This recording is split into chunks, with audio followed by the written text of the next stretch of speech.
Hello and welcome to another video. Before I get started with anything, I want to give a huge thank you to anyone who has been checking out my Midnight Mass video discussion that I did and subscribed to the channel lately. If you fit into either of those categories, I want to give a big ol' welcome to all the new subscribers because my subscriber count has been growing rapidly over the past week or so. It's been amazing to watch the numbers grow. To anyone who has recently subscribed to the channel, a big thank you and welcome to the community.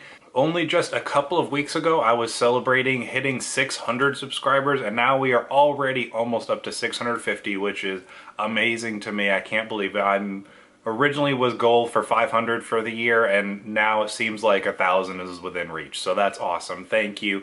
And then to anyone who checked out that video, it was one that I did not expect to blow up the way it did. A few days after I had posted it, the video had reached average views for the channel, which I was happy with. But then starting in the second week of the show's release, last Friday, the video started blowing up on my channel. And then since, as of recording this video, the video has nearly reached 1,500 views, which is mind-blowing to me that a video, I think that's the fastest growing video on my channel to date, which is amazing. So I just wanted to throw that in there of a welcome to all the new subscribers. Thank you for anyone who checked out my previous couple of videos, specifically that Midnight Mass one, because that just blew my mind. The positive reception, all the amazing comments and conversations we've been having on that video are awesome, and it's more than I could have ever asked for. So thank you for that. And now with that out of the way, today, just like last year when I watched Halloween and The Shining for the first time, we're gonna watch some horror movies that I have not seen before. So starting things off, we're gonna be watching Trick or Treat, and then in a couple of weeks I'm gonna be watching John Carpenter's The Thing for the first time. So the way these reaction videos typically work on my channel, I don't do standard reactions like a lot of other channels do. I'd kind of give my thoughts and what I know beforehand of the movie, and then afterwards I'll come back and give you my thoughts and point of view after the film. So what I know about this movie is I know it's a very iconic one. I think the director or creator of the movie wanted to kind of give a mascot to the Halloween holiday outside of like Michael Myers and Jason from Friday the 13th and Halloween. So something outside of that that could just be kind of a mascot for the Halloween holiday, because he didn't think that Halloween really had one and kind of deserved one. So he created the character of Sam, which is a recurring character in these movies. So I know that, and I know that this is an anthology, so I think there's 4 or 5 different small stories that take place in this one town on Halloween night. I'm not sure if there's any kind of overlap to all of them or not. I know there's a couple of like iconic quotes from it. I think one of them is like, always check your candy. So it's kind of like the rules of Halloween or something, I think, of the holiday that is. And I actually almost watched this without you, which I regret to say. There's about a few weeks ago, I was just kind of in the right mood and clicked play on the movie on HBO Max, and we got a couple minutes in and was like, no, I need to save this one because I think this is going to be something special. So I wanted to save it. So I saved it, and I still have the Blu-ray on my wish list. It's been there for a while. Was going to just pull the trigger there and watch it that way, but then I found out it was on HBO. Figured save a few bucks for now at least and watch it on there. So that pretty much covers about everything I know about the movie going in. I'm really looking forward to this one as it's kind of an iconic one. I first heard about this movie through Chris Stuckman and one of his Halloween specials that he does annually on his channel, and it was the one where he introduced his wife to the movie for the first time. So I'm looking forward to it. I know he has a lot of kind of affinity for the film as well, so I'm interested to check this one out. Looking forward to kind of the anthology story that will take place kind of throughout, and looking forward to kind of how they play around with that, as well as the iconic character of Sam. So I'm gonna grab some food, get the movie started, and I'll see you after I'm done.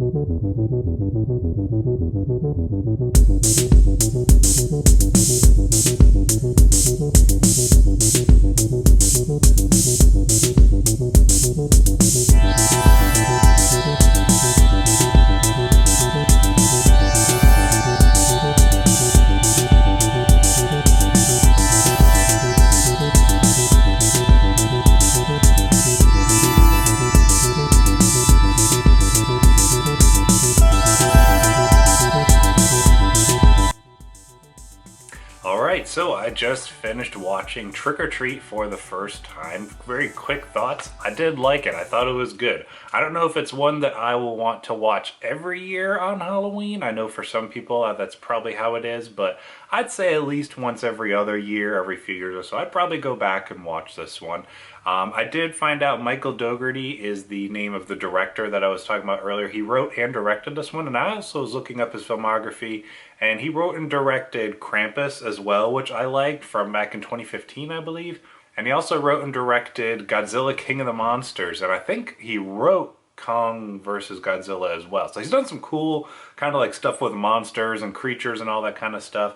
I really thought they did a good job with a lot of the aesthetic with the Trick 'r Treat movie. It was just oozing with Halloween vibes. It was just every inch of the screen all the time was between the costumes, the jack-o'-lanterns, like all this stuff, oozing with the Halloween vibes. So I totally get why people love watching this movie around Halloween, and I very much think that Michael Dougherty achieved what he wanted in creating an iconic movie revolving around the Halloween holiday, as well as kind of the mascot in Sam for the holiday as well. A couple quick things I did note. The movie takes place in Ohio, which is where I live, so that was cool. And the guy, Michael Dougherty, actually was born in Ohio too, so that's pretty cool to see a filmmaker coming from Ohio. Now, when it comes to the anthology kind of structure of this film, I talked about how I knew it was an anthology going into it, but now after having seen it, it was a bit different than I expected. I kind of had thought that it was an anthology in a sense of the separate four, I think, stories that there were. Kind of, you get one, then you get another, then you get another, then you get another. But instead, you get the one at the beginning of the movie with the couple debating putting out the jack-o'-lantern, and then that doesn't come back until the very end of the movie. So they're all much more like intertwined than I had expected them to be, and that was just, you know, I had no idea, so I didn't know. But I thought it was cool how kind of the stories interweaved throughout. I would have maybe liked a little bit more of a connection for a couple of them. I think specifically the story of the principal and his son making jack-o'-lanterns out of people's heads. That was interesting, but they didn't really go anywhere with it. I mean, you kind of go a little bit places with it with their neighbor, Mr. Krieg. He kind of gets the main focus of the end of the movie, so I thought it was a little inconsistent when it came to the structure of, yes, it interweaves all of these anthology stories, but some of them start off seeming like the more prominent one, or maybe the more balanced or the lesser one, but then here you get a huge chunk of time for this, then you get a tiny bit of this, then a huge chunk of that. So I would have maybe liked a little bit more of balance and consistency when it came to the anthology stories, but for the most part they were all good. There was some really interesting, kind of dark, disturbing stuff with the whole school bus of children that died. That was a really interesting story. That was like, okay, we're going some really dark places with this one. But then it kind of came back around at the end, which I almost kind of predicted, of Mr. Krieg ending up being the bus driver. So I thought that was an interesting little twist. And speaking of twists, Anna Paquin's character you get at the beginning of the movie, it's kind of, she's being teased by her sister and her friends for still being a virgin and all this kind of stuff, and I was like, okay, so maybe we're going down the route of the whole final girl thing, at least with her storyline of being, you know, the virgin is typically the one who survives. So that's kind of what I expected that to be going down the route of, but it didn't. So it went down this really interesting route of her and her friends and sister going to a party, and then this what seems like vampire attacks another woman and then her, and I was like, okay, so are vampires real in this movie? But then once she gets to the party, we get the twist of, no, he was just a human. I was like, okay, so there are no vampires, and it's just a whole like let's lose our virginity and party thing. But then it ended up being, wait a second, are these vampires, all these girls? Are they the vampires? No, okay, they're werewolves. Okay, so it was kind of confusing. I don't know if I just wasn't quite following as closely as I really should have been. It was an interesting twist that they went down the whole werewolf route. I thought that was cool. They had pretty good effects on them and whatnot. It was kind of weird that it almost seemed like an orgy or something like that, which was really weird. Kind of weird. Probably one of my least favorite scenes of the movie. But then, like I said, it kind of came back around, but it was an interesting story.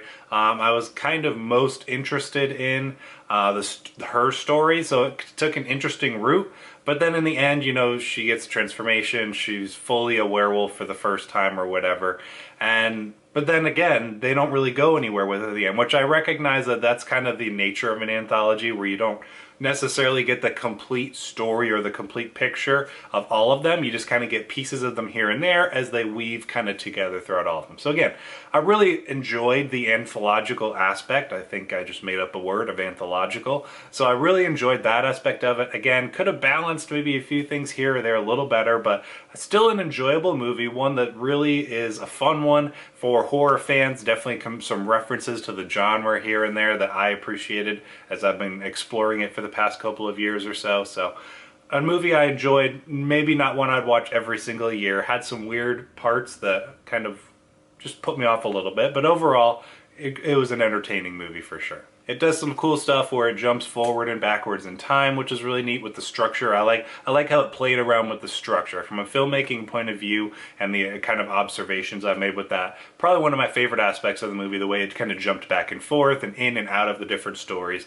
Really interesting stuff. So those are my thoughts on Trick 'r Treat, watching it for the first time. I would love to hear your thoughts on the movie in the comments down below. I would love to hear your thoughts on that and what your favorite Halloween movie is in the comments down below that you watch every single year, no matter what. So thank you for sticking around to the end of this video. I really appreciate it. Again, thank you to everyone who checked out my Midnight Mass video, and welcome again to all the new subscribers to the channel. I'll see you in the next one.